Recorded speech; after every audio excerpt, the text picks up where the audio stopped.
হাজাৰ হাজাৰ পাঠ হৈ গৈছে আৰু সেইকাৰণে মই আজি এইখন মঞ্চলৈ আহিছোঁ সাহস কৰি। আজি বহুদিন হ'ল মানুহৰ মাজলৈ যাব পৰা সাহস মোৰ নাছিল, কথা ক'ব পৰা সাহস মোৰ নাছিল, আৱেগিক হৈ ভাঙি পৰোঁ।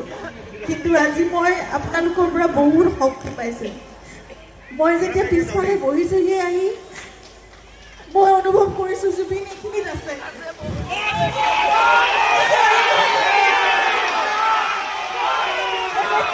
সদায় ওলাই মঞ্চৰ আগলৈ সদায় থাকিব। আমি তেওঁৰ কণ্ঠ সদায় শুনি থাকিম, আমি তেওঁৰ সত্তা সদায় অনুভৱ কৰি থাকিম, আমি তেওঁৰ অস্তিত্ব সদায় অনুভৱ কৰি থাকিম। আপোনালোক সকলোৰে মাজত জুবিন অকণমান অকণমান নহয়, আপোনালোকৰ সকলোৰে প্ৰাণত জুবিন আত্মা হৈ জীয়াই আছে, থাকিব।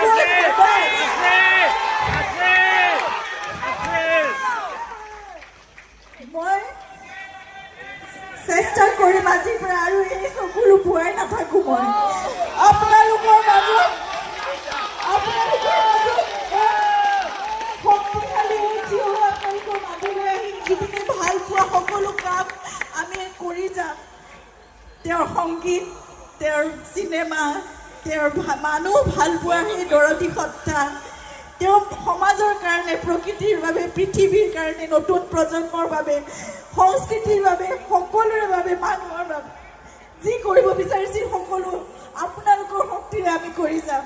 আমাৰ সামৰ্থ্যৰে জুবিনে এজনে 100জন হৈ কাম কৰিছে, কিন্তু আমি 100 ভাগৰ এভাগ হয়তো অকণমান অকণমান ক্ষুদ্ৰ ক্ষুদ্ৰকৈ আমি কৰিব পাৰোঁ। নিশ্চয় আমি কৰিম সকলোৱে। আপোনালোক যদি আমি একেলগে আমি জুবিনক সকলোৱে ৰাখিব পাৰিম অসমখনত।